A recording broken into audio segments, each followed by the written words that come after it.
My name is Peggy, and I'm with Therapy Gardens, and we're talking today about chilies, stews, chowders, and bisques. As I said before about your copy of today's presentation, you can request a copy from Dave from the website at the bottom, and copies of today's recipes will be on your sheet and on the presentation today. This is Lauren. She is my Vanna White today, and she was here the last time too. And at the end, I have cards that you may take with you, business cards, Dave's information.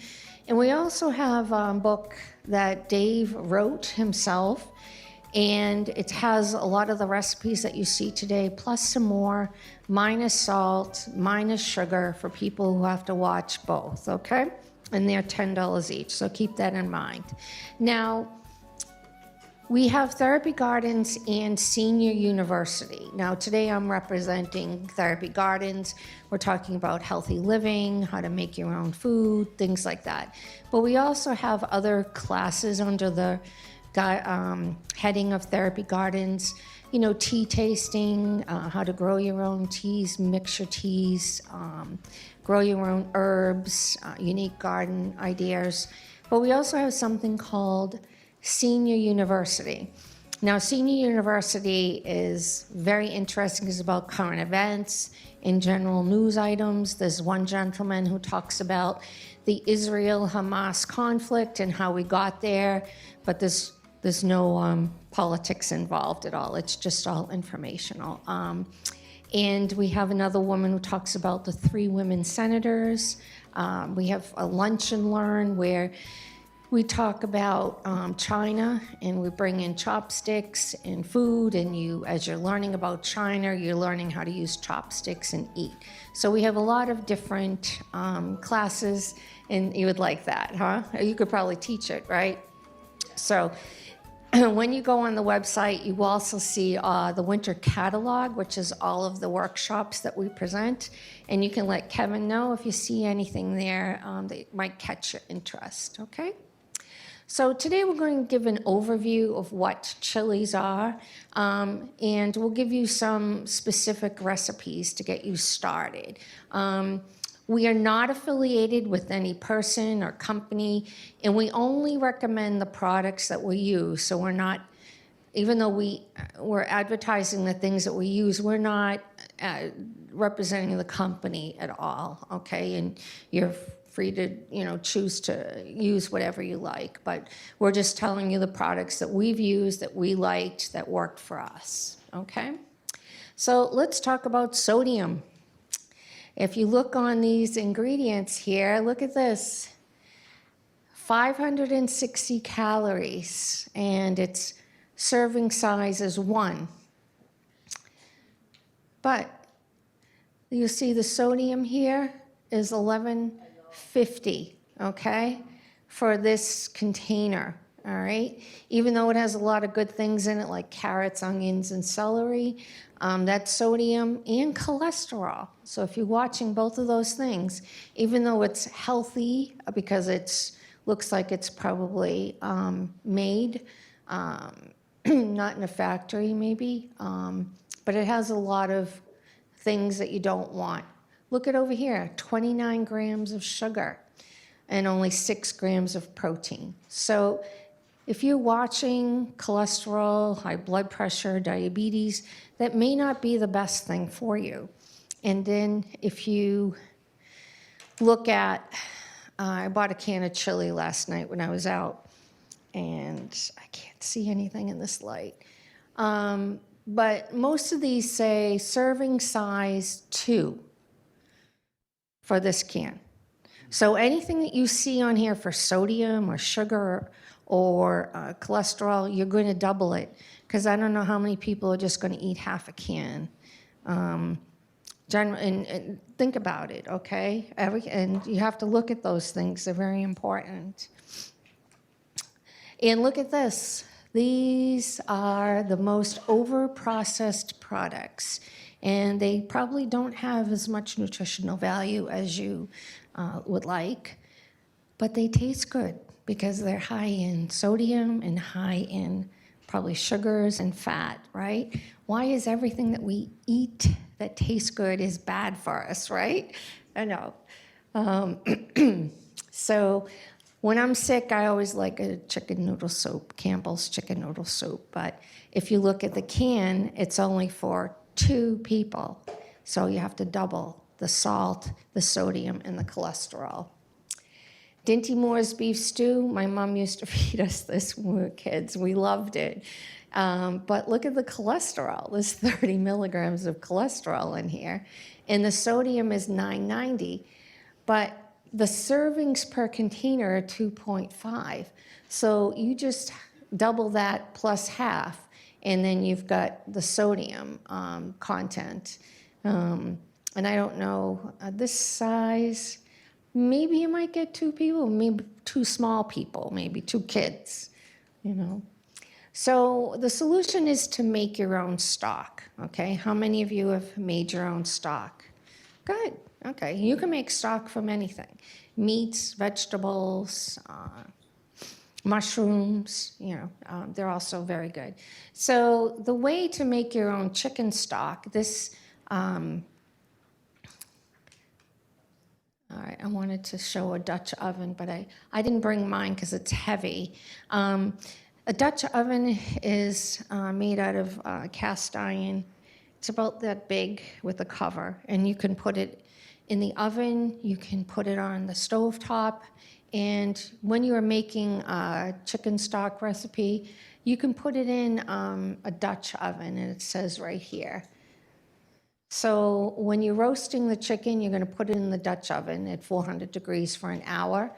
Remove the meat, most of the meat, the breast meat. Then the remainder of the meat you're going to use, cover it with water, reduce to medium, and simmer for 1.5 hours for all that meat to fall off, okay? You're going to strain it, okay, and discard all the solids. And the liquid that remains is your stock, okay? That's your, and what you would do is you would refrigerate it overnight so all the fat will rise to the top, and then you skim it all off the next day and then use the stock for your soups. And you can freeze it, so if you don't use it right away, you can use it later. And these are the other ingredients you would put in the water, which is the onion, carrots, celery, garlic. I had a presentation where someone told me they were allergic to garlic. If you don't like garlic or you're allergic to it, it doesn't make a difference. Just take it out. It's just a little bit of extra flavor. And if you don't have fresh thyme or parsley, you can use the dried, but you may have to use a little bit more. The fresh tends to have more flavor to it. And some apple cider vinegar and those whole black peppercorns. Now, you wouldn't use that in a soup because you wouldn't want anyone to choke on one of those peppercorns, but you're straining everything out afterwards. You're straining out all the solids, and you're just leaving the liquid behind, okay? And a pinch of turmeric. I don't recommend opening your turmeric pills every day, but you can buy turmeric in a can or in a bag. Chili history. The Aztecs are the first ones to use chili or make chili years and years ago. And in the early 1800s, that's when we started to see the modern chili that we see now. And in the late 1800s, we had something called the chili queens. Now, the chili queens were actually Mexican women who would have an open air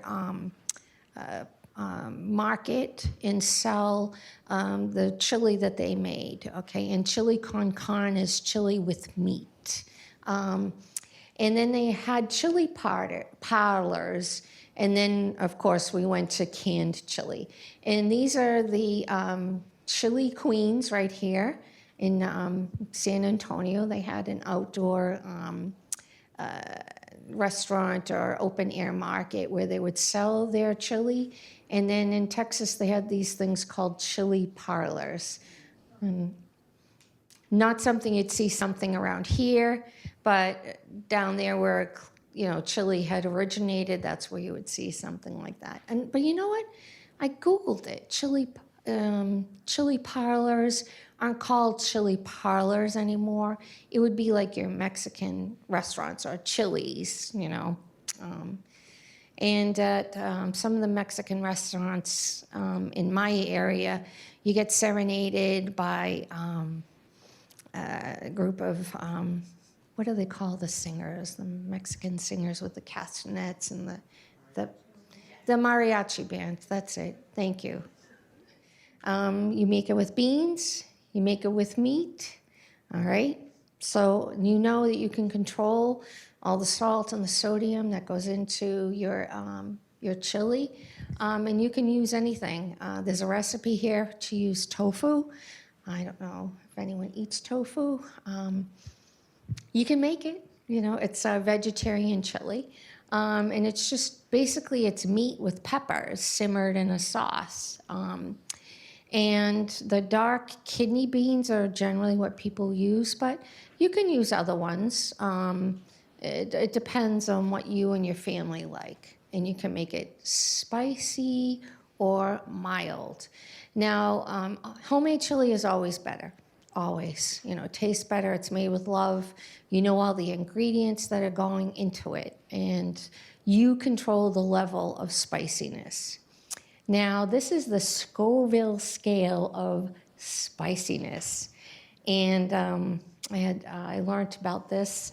The level of hotness is you take a chili and you dilute it in water and sugar, and the sugar, the amount of sugar that's needed to take all the heat out of it depends on how much spice there is. The Carolina Reaper is actually the hottest, okay? And so this would be considered therms, the heat therms. So a bell pepper doesn't take any sugar to take any of the spice out. Pimento, just a little bit. So as you add more sugar to level out the level of hotness, that's where you find these on the different scale. Was it the ghost pepper that the kid died when he ate that chip with the taco challenge? I think it was ghost pepper. Yeah, and he ended up, his heart stopped. He was like a 14 or 15-year-old boy in high school, and they had a challenge. It's only one chip in the bag, and he ate it as a challenge. Kids, they think they're going to live forever. And I guess he collapsed at school. They sent him home. He went to the hospital, and he passed away, and because it was just too hot. The spiciness affected his heart. So we have chile, yes. No, you wouldn't. Yeah. Capis. That's what causes the spiciness in the peppers is the capsaicin, and the amount of sugar that it's needed to take the heat out of the capsaicin determines where it shows up on the scale. So that's how you would cut the heat in your chili, is add some extra sugar to it, Mm-hmm. Yeah. Now, a funny thing about pepper spray, I went to a flea market and I had purchased, pepper spray. It was cute little pink leather.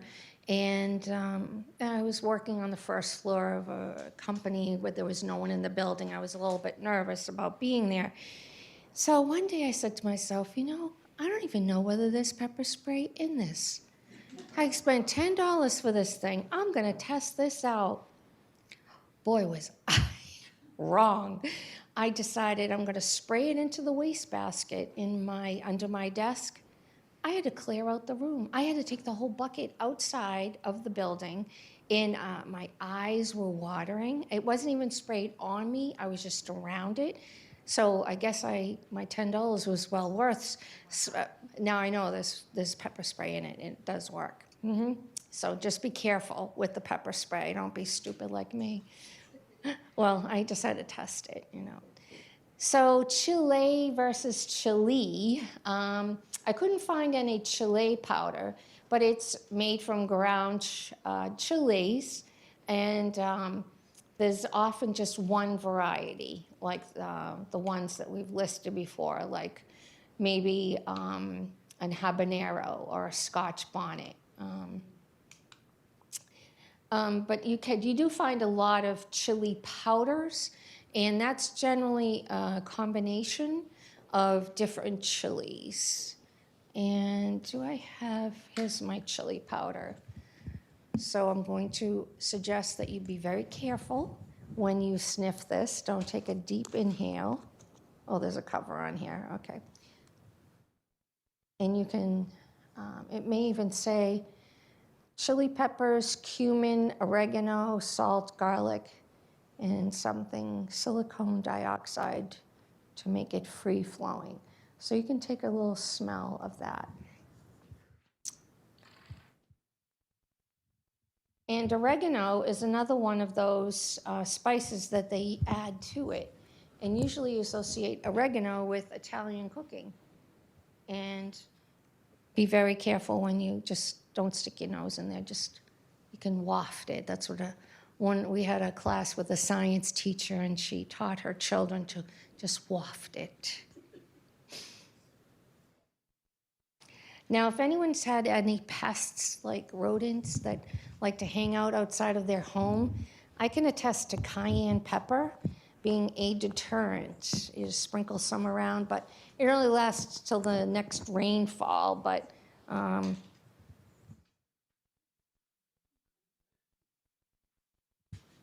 just shake it up a little to give it more flavor. So you might be very careful when you're sticking your nose in there. So those are the ingredients in that chili powder. And you could probably make your own if you wanted to. You know, dry your own chili, grind it up, add the oregano, the cayenne, and the cumin. Cumin is, we use it with soups and vegetables a lot. And the reason why I pass these around is that some of these ingredients you may not have in your cabinet or may not have occasion to use as often. So it's just nice to be able to smell it without being in the store and having to buy it if you open it, right? So just to get a flavor or a scent, you know, just a feel for what it smells like. Yeah, cumin is very strong. Mm-hmm. You like cumin? Cumin, it does have good properties for it, yeah. I don't remember them right now, but yes, they do.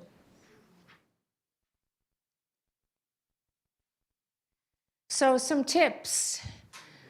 Brown your meat with salt pork, and you can buy it in a little package, salt pork. You don't have to buy that big hunk.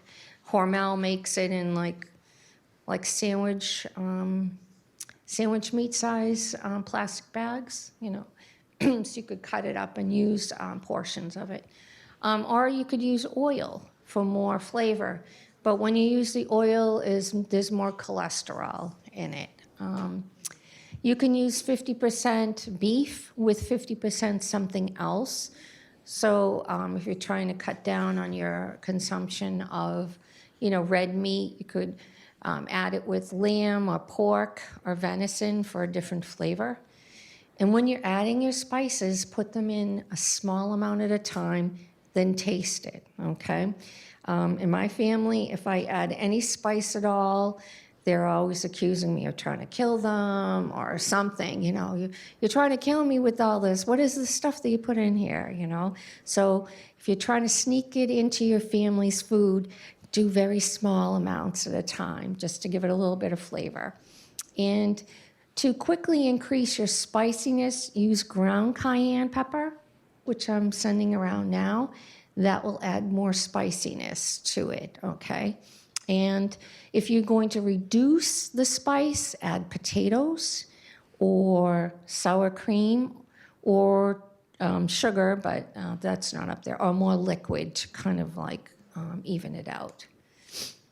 Now, the good rule of thumb for milder chili is to use half as much cumin as your chili powder. So in your recipes, you're going to see 4 tablespoons of chili powder, but only 2 tablespoons of cumin. So only half the amount. All right? Yes? Question about the salt pork. What does that look like? Does that look like that fat? Very hot. Yeah. White. Yeah. It looks like a little bit of like bacon with a lot of fat. You know. Is that better for you than the oil? It depends. Yeah. The oil.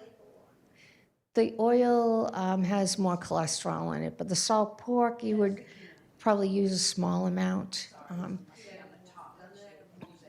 More fat. Mm-hmm. Mm-hmm. And it adds more flavor. You could put in a bacon slice, and as opposed to, because that has a little bit more meat in it than the fat, if you're trying to watch it. But read the label of the package. Yeah, I never have either, and it's only through Dave that I've learned about using the salt pork. My mother used to save her bacon grease in a container, and she would use that whenever we were making something. She would use the leftover. I know, exactly. So meat, beef, pork. Cumin. It is cumin. Yeah, it is cumin. You have to label the top and the bottom so that you know which one. Mm-hmm. That's the one that's in this recipe up here.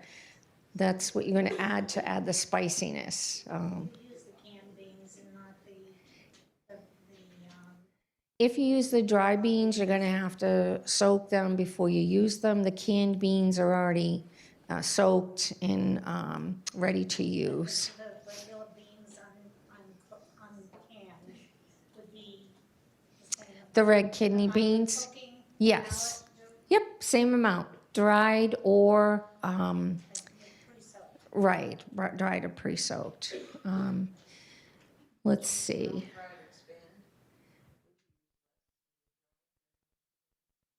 No, I don't think so. If 2 cans are dried, to the The can had already expanded. right. Well, maybe 1 cup then. You're right. They do expand when they get moist or wet. But I don't think that much. I don't think they get that big. I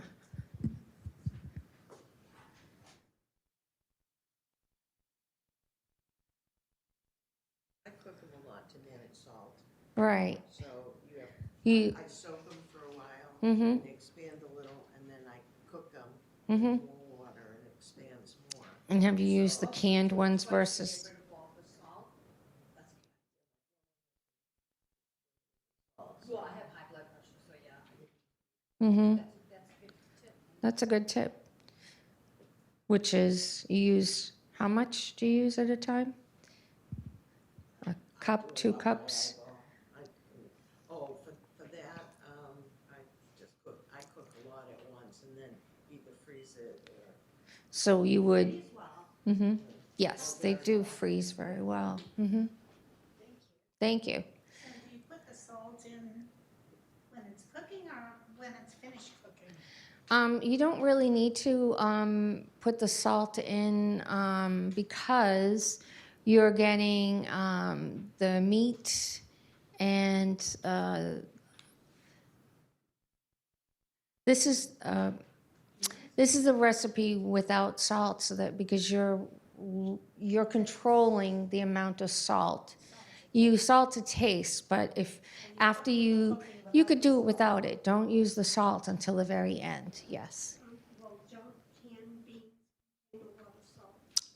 You can get the unsalted, but the dark kidney beans, are they? You said that they were. I didn't buy the, They now have a low salt Yeah. that is lower, but it's still salty. So if you really don't want salt, you have to do the bags.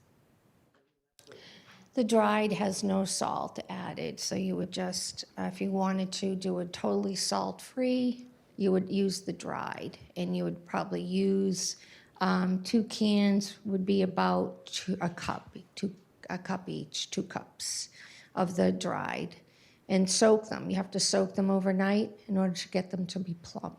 They don't have any salt in them, but when they put them in the cans, they have salt in them.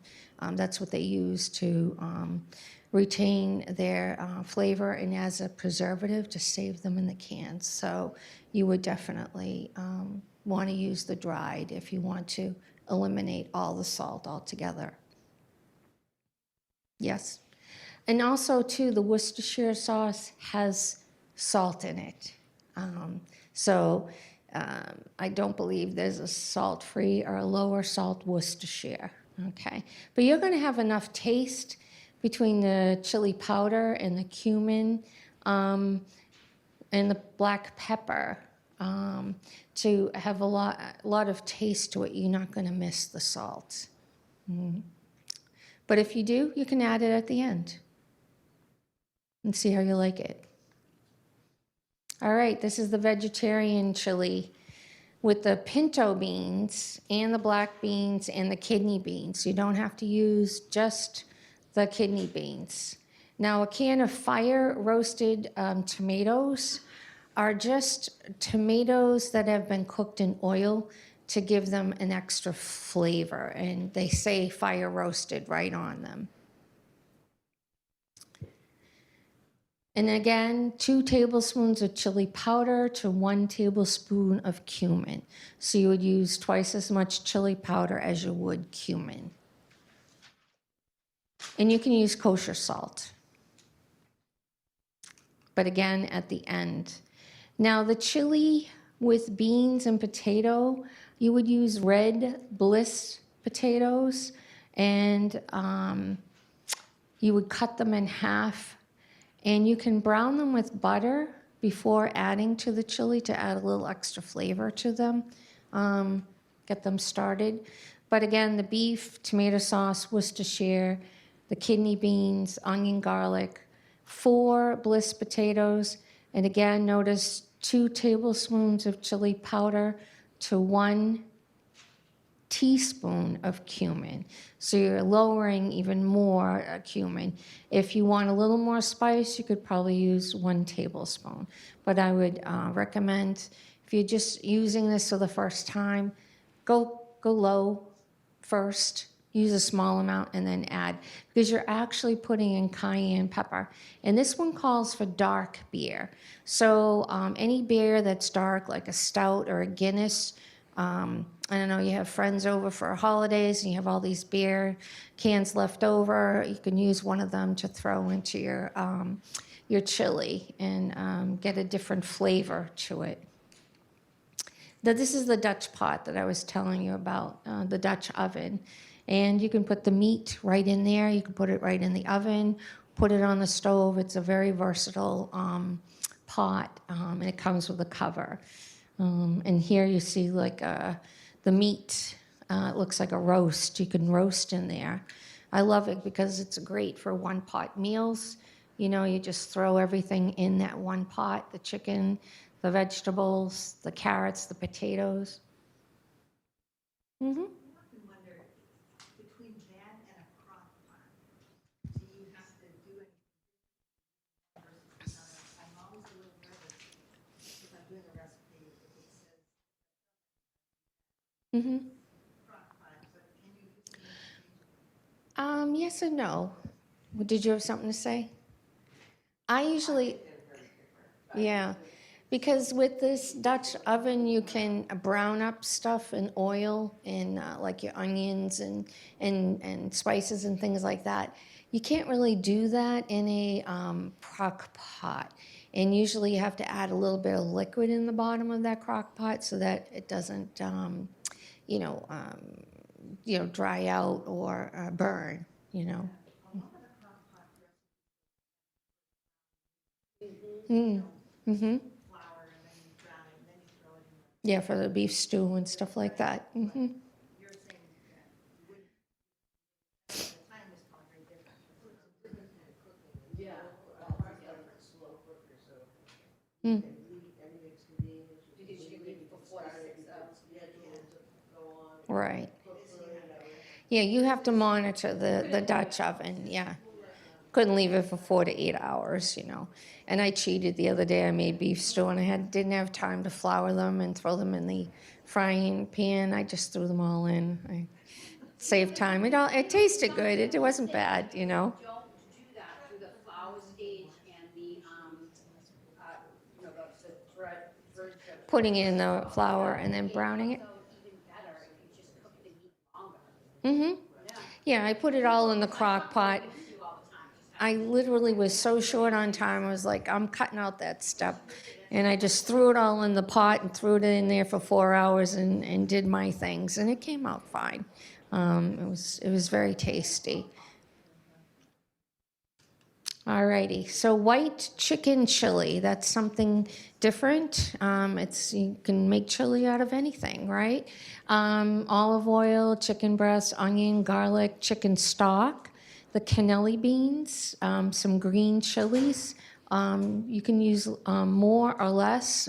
This calls for 4 chopped green chilies, oregano, cumin, cayenne pepper, cilantro. I know a lot of people don't like cilantro, so you can skip that step altogether. And 1 cup of Monterey Jack and salt and pepper. And then a little lime afterwards to squeeze over to give it an extra flavor, okay? Did everyone have a chance to take a picture of that? All right. Looks like one of those cards from your mom's recipe box, right? Yeah, the typing. Stew. We just talked about stew, right? It's just a chunky soup with a thick broth. And you can do that with any kind of meat. You can use, lamb or pork or, beef. Beef stew is the most popular. And we'll talk about some thickening techniques later on. So here are some tips. Good meat makes good stew. So you buy a piece of chuck and cut it up yourself. My mother would actually have the guys behind the counter chop it up for her when she got older. She'd pull the old lady card and they would do. Now, chicken broth can sometimes work better than the beef broth because it adds a different flavor to it, And then you season the meat after dredging it in the flour. So as we talked earlier, you would take the chicken, the meat pieces, dredge it through the flour, put some, seasoning on it, salt and pepper or whatever you like. And then use those root vegetables. You can use parsnip. You can use, carrots, potatoes, celery. This one actually looks like there's peas here. Yep. You can use, it's a beef stew, so, you could put any vegetable in there. And red wine, if you like red wine, or have a bottle of it sitting in the cabinet from the last party that you had, and you want to get rid of it, throw it in there. I know I've done it. So thickening tips. If you've got a stew that's pretty thin and you want to add some thickening agents to it, just pick which one is easier for you. Roux is equal parts butter and flour. You can throw it in the freezer and use it ahead of time. Slurry is cornstarch. I like to use cornstarch. It has a nice flavor to it, and it thickens pretty quickly. It works the way like flour. You need a fork to break it up right away before it gets clumpy. If you want, you can blend those, take some of the vegetables out and smash them up, throw them back in there. That's actually a very good way to thicken it. Potatoes are very good for that too. And you can use cream. If you have a little extra cream left over in your refrigerator, or potato flakes. I am a potato connoisseur. I'd never have potato flakes in my house. It always has to be real. And even when I'm in restaurants, I kind of embarrass my friends because I'll say, are they real potatoes? And then they'll come out and like, use potato flakes in these with these potatoes. Take them back, you know. So the Boston beef stew, the king of stews, okay? So I think the difference with this one is that you've got most of the same ingredients, but you're adding a bay leaf, a turnip, dark beer, Sam Adams dark beer with the beef broth. And again, potatoes, red bliss, Worcestershire sauce. And there's a recipe if you want to take a picture of it. I don't have to go through it with you guys. You kind of meatless beef stew. Now you can make a mushroom stock like you did with the chicken stock. You put all the mushrooms together, and we'll go through that in the next slide, how to make that mushroom stock. And then you would cut tofu into pieces. How many of you eat tofu? How many of you are interested in tofu? You like tofu? Okay. So that would be, you can get that rectangle square, or is it a square, and cut it up into pieces, you know. I'm sorry? Firm tofu. Why, is there soft tofu? Oh.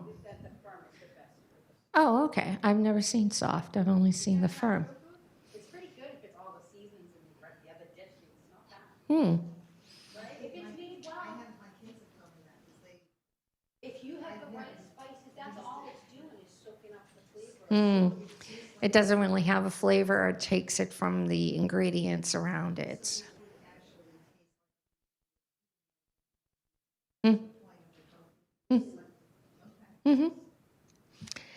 And you would use the same other ingredients, the red wine and the garlic and the carrots and the turnip, and cook it the same way. But this says combine the flour and pepper in a bowl or a paper bag and add the tofu to coat it.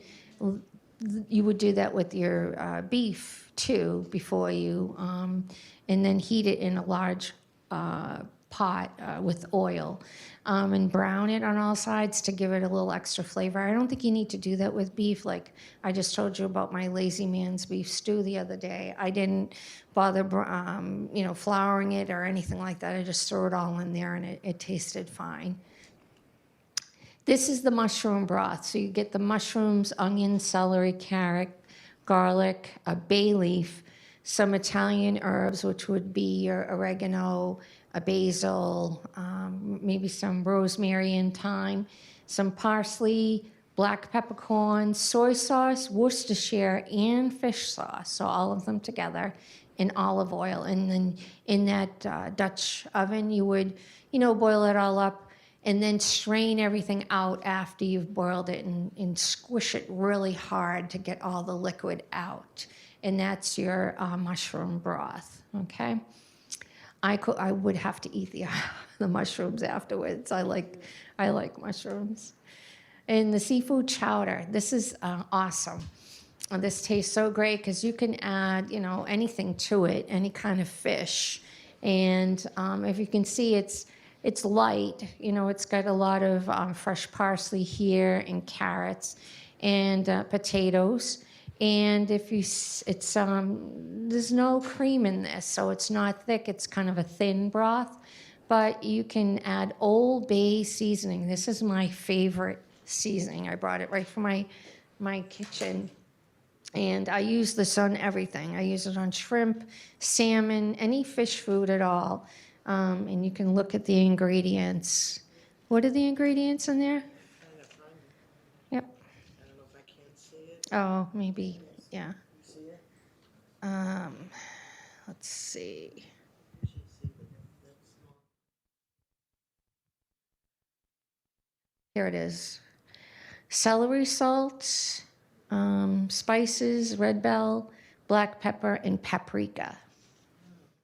And it's awesome. If you want, you can open it up and take a sniff. No, not at all. Here, do it this side. Yeah. Just shake it up a little bit so you can get a smell. Oh, yes, Old Bay. Yes. Some right in the fish department. Sometimes you might find it. Yes. Bay in a big, huge container. How long can you keep As long as it smells, it's still good. it? Really? Yes. No, they want you to buy more. There's really no expiration date on your spices as long as they have a scent to them. If you take a pinch and you smell it, as long as it smells, it's still good. I have breaking up with your finger. I got married 40-something years ago, and I got some spices. And the ginger I still have. And it's still good. I still use it. I mean, how often do you use ginger? Probably in the fall when you're doing your cakes and your cookies and your pies, right? I suppose I could use it for tea. You know, ginger is very good for you. They have ginger cough drops, ginger tea bags, ginger ale, you know, so. That's good to know. The spices are expensive. Yes, they are. They've gotten so expensive. And just as an FYI, there was a recall on cinnamon because of the lead content in it. So if you Google it, it will tell you which ones are okay and which ones have the high level of, I use cinnamon every day in my coffee. And I ended up throwing the one I had away because it was one of the ones with the high lead level in it. It's probably the way I am, right? So Google it and find out which one that you have in your cabinet. And it's not just the manufacturer's fault. It's where the trees are growing, where the cinnamon grows.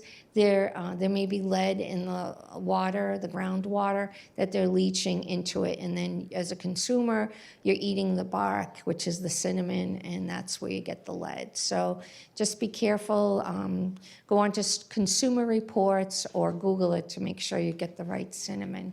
So this is the ingredients that you would need to make that fish chowder. This is making me so hungry.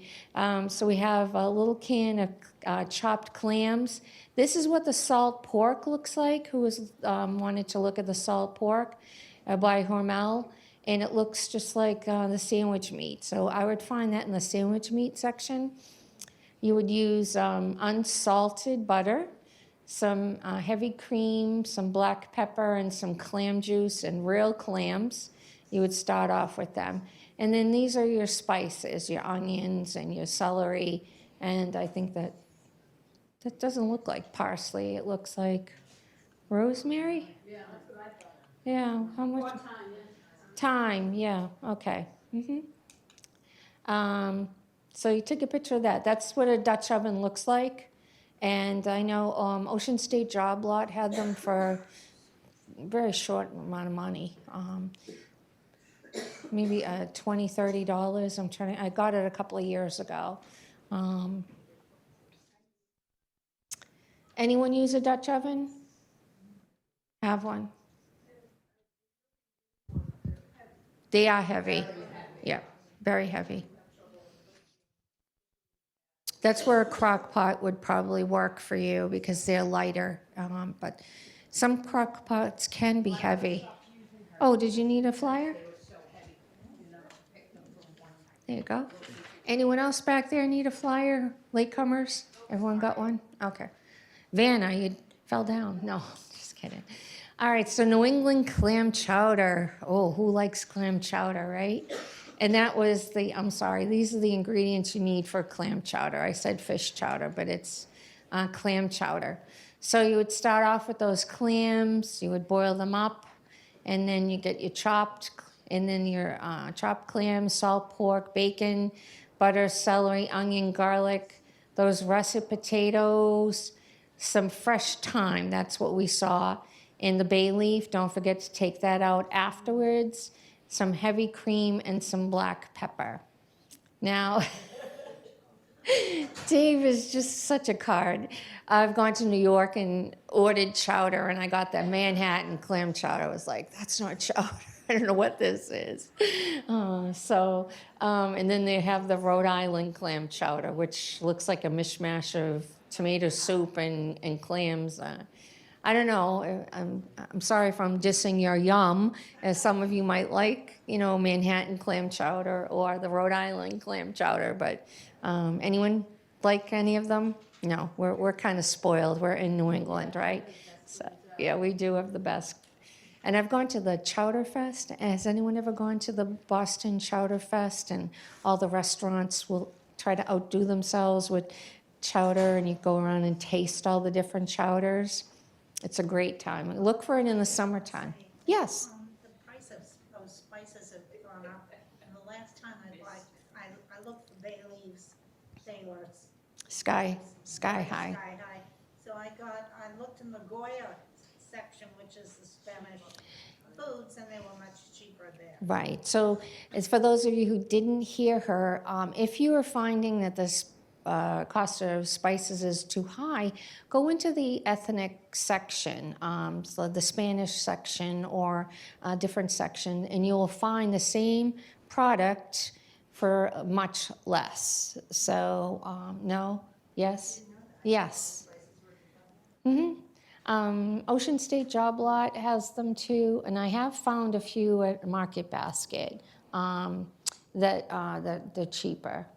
But you kind of have to shop around. There used to be a place down in the Cape, someone was telling me, the spice place. It was like a spice factory, and they could just buy whatever amount they wanted, like almost like a candy store. Yeah. But it was spices, that was great. Yes. What was it called? Yeah. She knows carrots. I'm sorry? Pansies? Oh, Penzies in Arlington. Oh, okay. So now you've got some, write those down so that if you're going to, you do a little road trip from the Wellesley Council on Aging to get your spices.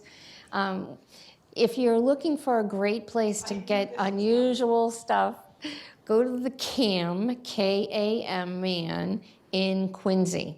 It's like the Asian version of like a Walmart. On one side, it's all clothing and household goods, and then the other side is unbelievable. It has a bakery there. It has every tea known to man, from floor to ceiling, every dried flower known to man, and it's listed there with what it's good for. If it's good for your joint pain, it's good for migraines, it's earaches, you name it, there's a flower or a tea to help you with it. K-A-M, man, in Quincy.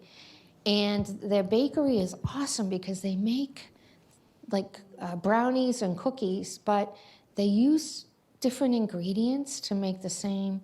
So it's I don't know whether they minus the eggs on it or in their. My mother used to love going into Boston's the Chinese bakery. She always got birthday cakes for herself there. She said that they weren't as sweet. They weren't as sweet, but they use different ingredients but make the same product. So it really is good. It's a great experience. Give yourself at least half a day because there's so much to see while you're there.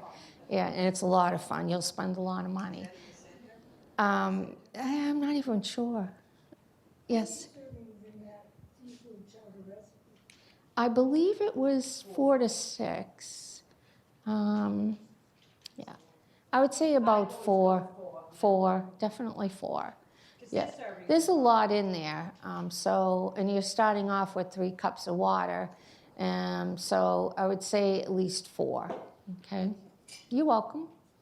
And you're using the stock from the clams too, 3 cups of that. So that's like 6 cups of water. So at least 4.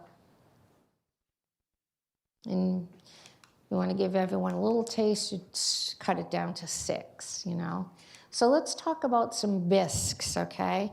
What is it? It's smooth and creamy. It's basically the French created it, and we just use it for everything. The most famous bisque would be lobster bisque, and if you're Italian, that's something that you would, serve on Christmas Eve as, part of the 7 fishes. But you can make it from anything, crab, shrimp, crayfish, anything that you puree. Today, what we're going to be tasting is a tomato bisque, and this is awesome. Dave makes this, and it's so good. So this is the recipe, all right? Now, don't be surprised. It does have a little bit of cayenne pepper, but remember, it's just a pinch. And when it's diluted with all the other ingredients, you barely taste it at all. So don't be afraid of tasting it. It does have garlic in it. Anyone allergic to garlic? We had a lady who was allergic to garlic, so she couldn't try it. So look at the ingredients. If you're allergic to any of them there, just let me know. And we'll skip you, okay? So you would, saute the onion, the celery, and the carrot in olive oil before you start, and then add in your spices, and and then add the broth and the tomatoes. In that broth, you can buy salt-free, or you can use your own. And then add the tomatoes and the cup of cream, but you put in the cream at the very end, okay? And use it with that little garnish, the parsley garnish. And the ingredients here are for the these are the ingredients. This should have come up first. These are the ingredients you're going to use for the tomato bisque. So the kitchen-ready tomatoes, Pastine makes them. They're awesome.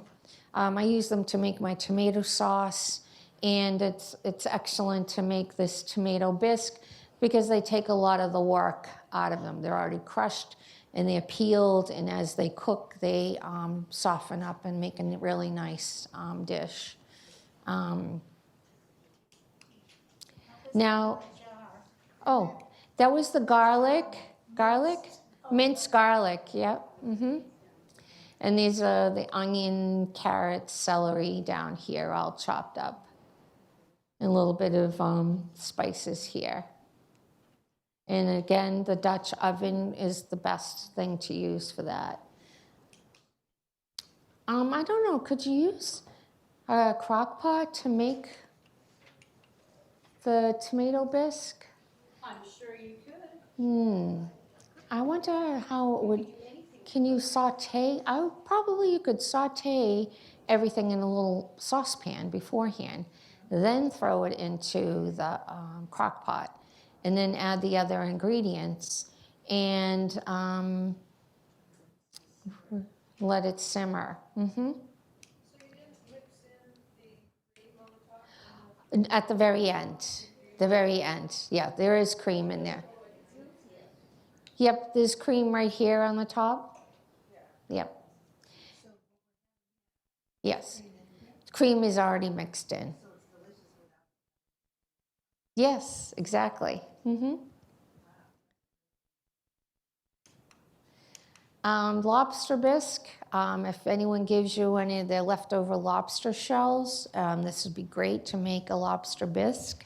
You would boil them up, and what you would do is in your Dutch oven, saute the lobster shells with tomato paste, and what you're going to do is you're going to, strain it through a colander after you add all those ingredients, the spices and things, and then discard the shells, okay?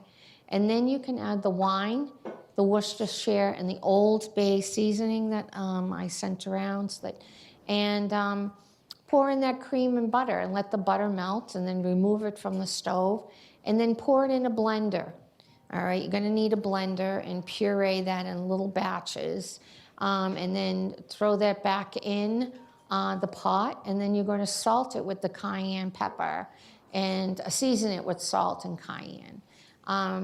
If you're going to add the lobster meat, you're going to serve it immediately. The lobster bisque, I'm not sure whether that freezes. I don't think. Actually, you can buy lobster bisque frozen, so it would be okay to freeze. Now, if you want to make a pumpkin bisque, mushroom, acorn, squash, coconut tomato, and tomato and crab, okay? So These are some ingredients that you may not have used before. Liquid smoke is this container right here, and it's available at most grocery stores. Chili oil, you can make yourself, put some chilies and some olive oil, and we'll boil it a little bit and take the chilies out and leave the oil left, and then you can use that in your sauces and chilies. Texas Pete, I always thought that was very spicy, but actually it's one of the milder ones. And then pick a pepper. Now we have the ingredients over here for pick a pepper. It's, I believe it's, is it Jamaican? But it's made out of all good ingredients. Vinegar, onions, sugar, tomato paste, sea salt, peppers, raisins, ginger, mango, cloves, thyme, garlic, black pepper, and orange peel. So that gives it a different flavor. It is from Jamaica, pick a pepper. It's all natural from Jamaica. Yes? What? Sugar cane vinegar. That's what it is. Sugar cane is not something we would find around here, but it's made with sugar cane vinegar. Mm-hmm. So what would you use if you can't find it? I would say apple cider vinegar would probably give you the sweetness that you need to make it. Yeah, just for buy it, yeah. Mm-hmm. If you want to make your own. Mm-hmm. I don't know where you would find mango concentrate unless you just had a mango and just crushed it. Oh, really? Okay. Trader Joe's?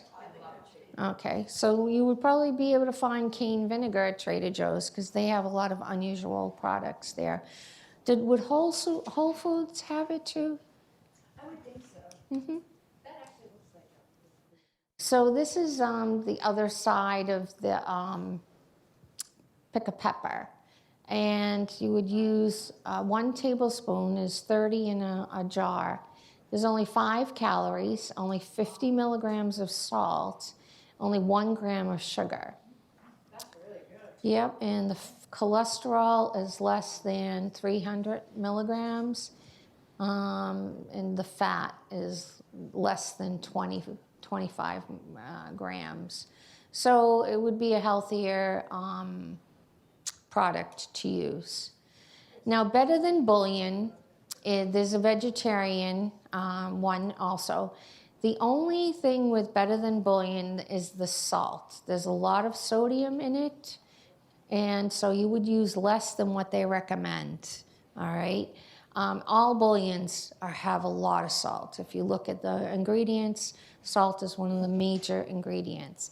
But you can use it with anything. This is the vegetarian one, so if you're having vegetarian friends over and you're making something, instead of using that chicken bouillon or the beef bouillon, you could use the vegetarian bouillon and serve it guilt-free that your friends are eating something without meat in it. Now, this is the chicken stock that I was telling you about earlier, and it's unsalted. So this usually is about 4 cups in this container. So, excuse me. I use about half of this when I'm making my soup. You know, there's only the 3 of us at home, so I don't want to make too much soup, and then you're eating it forever because they don't like to eat leftovers, so you know who's eating it. It's me. And you can freeze it, but sometimes you get sick of something, you don't eat it right away. I made some split pea soup with ham, and it's been in there for about 6 months. I better start eating that. You know, I need the space in my refrigerator or my freezer. But this has 4 grams of protein. So that's something, if you're looking to add a little protein in your soups, that's a good one, okay?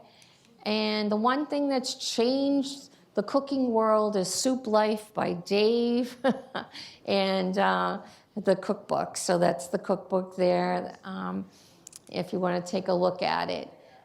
So when you're making this chili or stew, you're controlling all the ingredients that go in it. So it's fresh, it's healthier, it's better for you. And then you'll feel good making something that your family will enjoy and it's healthy too.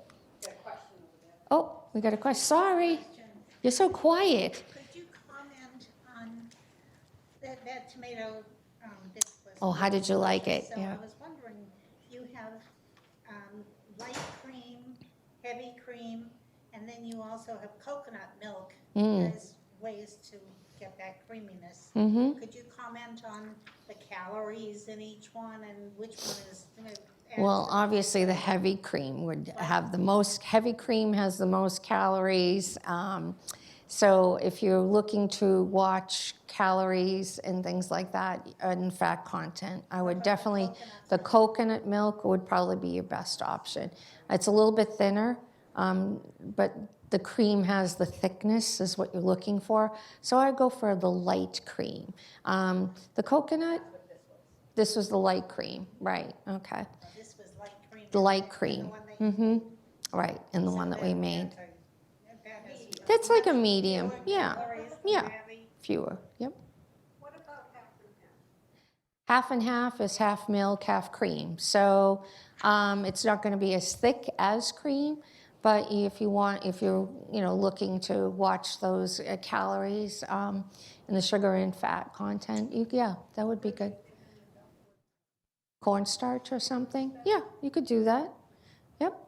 But again, I think cornstarch has. You use a potato to thicken, yeah. It doesn't have as much flavor. There was in this, I think I got it in Best Buy, a low-calorie coconut. Low-calorie coconut milk. There you go. You try that. Someone else had a question? Yes. Most of these recipes call for red potatoes. Red Bliss potatoes. Probably because each potato has a different moisture content, and it's the moisture content that's in the Red Bliss. If you want a drier soup or stew, you would use like a russet potato, which has less moisture. The Red Bliss is kind of like a half and half. The yellow potatoes have a lot of moisture in them. The Red Bliss is like the go-between. Plus, too, they're smaller to work with, so if you so you don't need a whole potato sometimes.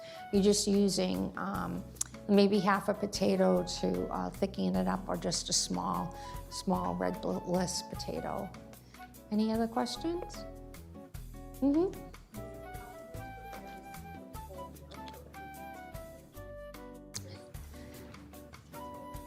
The tomato bisque with whole milk, it would be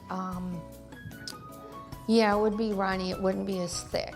It would change, and I think it would change the flavor of it too. I mean, you could get away with the half and half because you still got a little bit of the cream in there, but the milk, I think, changes the texture and changes the flavor. So, I mean, you could experiment. I mean, it's the way you like it, right? If you want to try it with milk, go for it. And let Dave know how it came out, and we'll add it to the cookbook,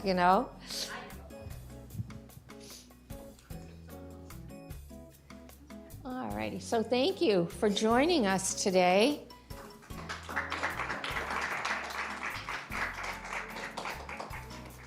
And this is what the website looks like when you go online, and up here there's an option for recipes and tips, and the catalog for the workshops is under catalog or workshops. And just give Dave a buzz